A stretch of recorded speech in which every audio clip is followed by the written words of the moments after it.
So I was in the process of making another special editions video. If you've been watching me for any length of time, you know this is a series that I like to do every month or so. I write up the intro, I finish up with the first entry, which in this case was the 79 Buick LeSabre Palm Beach edition, and I start researching the next entry. Turns out, this might be the strangest edition I've ever come across, and that speaks volumes. I've covered so many different editions or limited time offerings over the years, and I've never seen anything quite like this one. So, in this week's episode, I'm going to go over the GMC Suburban Dux Unlimited Edition, the most fascinating package that you could have bought 40 years ago. Our story is going to start with Starcraft Corporation, and if you want to skip over some context, I have chapters in the description of all my videos.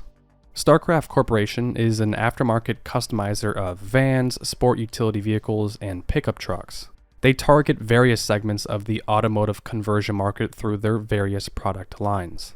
The flagship division, aka Starcraft Automotive Group Inc., specializes in higher-end conversion packages that offer a variety of safety and luxury features. There's a little branch below them called Imperial, and these were more affordable. I don't think they are around anymore. The Starcraft automotive plant also manufactures shuttle buses through its Techstar division, and these are distributed through automotive dealerships.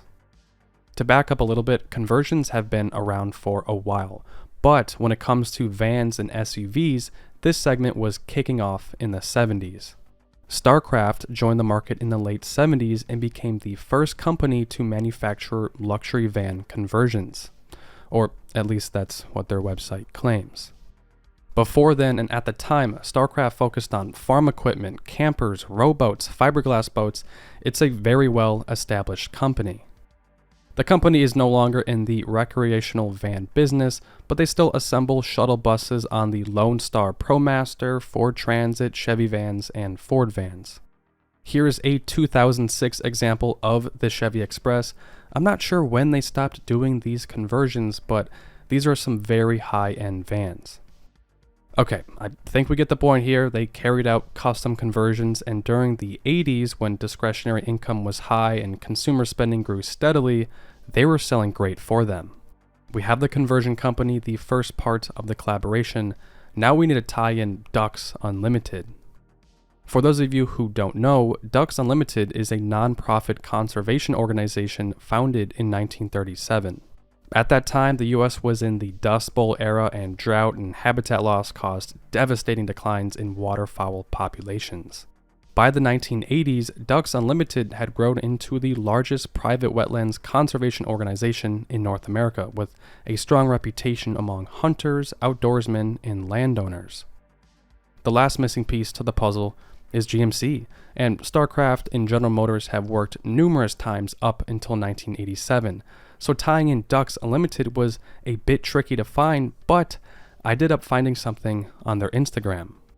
Posted 80 weeks ago, the caption writes, "In honor of DU's 50th anniversary, DU partnered with GMC Truck and Starcraft Automotive to create the perfect hunting mobile, a limited edition that was truly unlimited." As it turns out, there is an ad that literally says, celebrating the 50th anniversary of Dux Unlimited. Anyway, the GMC Suburban was the perfect SUV/truck available. It was already a proven workhorse, heavy duty, lots of room, ideal for hunting trips, towing boats, or long family expeditions. GMC was looking to build niche packages that tapped into lifestyle branding. Off the top of my head, a more modern example is the Trailblazer North Face Edition, but companies have been working with these outdoorsy companies for a while.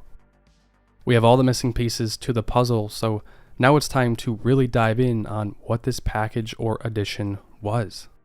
First, these had the dependable durability and performance that you expect from a 3/4-ton GMC Suburban. High compression 5.0, 5.7, or 7.4 V8 gas engines were all available, and also the 6.2 diesel. The limited edition came standard with 4-wheel drive, which featured manual locking front hubs that freewheeled in 2-wheel drive for smooth highway cruising. I'm now seeing an ad that says it was available with 2-wheel or 4-wheel drive, and production was limited to 60 vehicles for 1986. I also found another source that said 100 vehicles were produced each year from 1985 until 1987.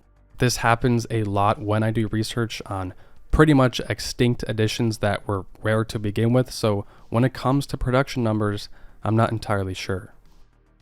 I'm going to now show a picture of the interior, something I've been holding off because it's absolutely shocking. What is going on? I have no words. I don't think anything ever on the market has come close to what we're seeing right now. This wasn't obtained by some hunter for his own personal use. It's not from Duck Dynasty. It's not from a movie. This was a factory GMC approved conversion. Watch as I scroll through a 1987 GMC sales brochure. We got the Safari. We have this ad talking about SUVs and trucks being the next best thing. Of course, the Jimmy, and then the Dux Unlimited. While it's different, to say the least, the craftsmanship from Starcraft is excellent. The limited edition was available in 2 floor plans.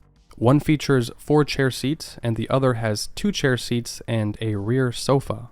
For a late 80s Suburban, any Suburban for that matter, this was unheard of, that seating configuration. For the most part, these had 2 or 3 bench seats, maybe front buckets and higher trims, seating for 6 to 9 people. Dropping down to 4 is just very unusual. Speaking of seating, the chairs themselves were designed to provide comfort found in the most elegant of vehicles. They were captain's chairs that featured armrests that adjust up and down, they recline, and can be moved forward and back. Moving to the center console, which was made of teakwood with thermos and holder, cigar lighter, ice bucket, and cup holders. There was also a teak overhead console that came standard with Delco AM/FM cassette stereo with 4 speakers. I'm now going to go ahead and list some of the other features that came with this package. There's quite a few, so bear with me. Obviously, that camo interior fabric, medallion inserts, duck call gear shift knobs, map pockets and doors, grab handles above doors, windshield mounted compass, binocular storage on rear seat bases, sports steering wheel, and I believe that's it. Stepping outside, these came with GMC trucks, windshield decal, fog lights, rear-mounted spare tire with fiberglass cover and chrome ring, Goodyear Wrangler tires, and color-matched steel spoke wheels. There were 3 colors available. The camouflage was an additional cost. GMC, Starcraft, and Dux Unlimited designed this truck with the hunter in mind. No shit, right? So there were 2 gun rack storage compartments in the rear. The only thing I can think of that's somewhat similar is the Powell sports trucks from the 50s with the storage tube that slid out that was meant to safely store hunting rifles and fishing poles. I mean, this is nothing like the Jeep Orvis edition or any Eddie Bauer editions. It's just crazy that this was something that you could get, albeit these were super limited, but I strongly believe nothing like this will ever happen again. The options that these had will further support that statement. CB radio, passport radar detector, which was sometimes offered in maybe a Cadillac or BMW, but very rarely. Front winch, rear ladder, brush guard, remote start, even a musical horn, another option I've never seen. But the cherry on top is the Starcraft 12-foot John boat that you could add on. Now, the 75 Dodge Dart Hang 10 came with a surfboard, which is weird, but a boat, I mean, it's fascinating, to be honest. When it comes down to the cost of this package, unfortunately, I have no idea. If I had to guess, it was probably between $5,000 to $7,000 back in 1987. You watched the video, there was a lot of work put into these, and with such a low production cost, that number doesn't surprise me. Fast forward to modern times. While doing research, I've come across several Tahoes, Suburbans, Sierras, and Silverados with Dux Unlimited packages. Here's a 1997 DU edition that looks frickin' awesome, if you ask me. We see that Z71 badge on the C-pillar, but I thought that was only offered in 2000 along with the limited trim, and as it turns out, this was just a prototype. Here's a factory 1999 Tahoe DU edition, and this was done by Centurion, which was another famous conversion company from the 80s and 90s. The Fords in particular are just out of this world. Video on that soon. For the 99 Tahoe, you got custom stitched leather seats, embroidered logos on the headrest, floor mats, power windows, power seats, cruise control, badges on the exterior, gold pinstriping. While not like the 80s Suburban, these look great. I'd love to have one. The more modern conversions were done by American Luxury Coach, a GM approved upfitter, and these look great too. There's actually a Facebook group dedicated to Ducks Unlimited vehicles. So while I could have added the 1987 DU Suburban as an entry for a special editions video, I just think there was much more to the story, and I wanted to share with you all what I learned about them. I've personally never seen any of the older or more modern DU editions on the roads. If you happen to own one, please let us know in the comments about it. I wish YouTube had the feature where you could post pictures in the comments. I know TikTok has that feature, and I think it would be cool to see everybody's vehicles. So we're at the tail end of the video. Most people have left already. If you haven't, thanks for being here. I just want to say there's a lot going on in my life at the moment. I recently just graduated and, well, there's a lot in the air, but I will know about something that's going to impact the channel drastically, for better or worse, in a few weeks. I'll keep you all updated in the community section. Nothing like traumatic has happened, by the way. But anyway, I appreciate you all making it to this point of the video. Let me know your thoughts in the comments about these.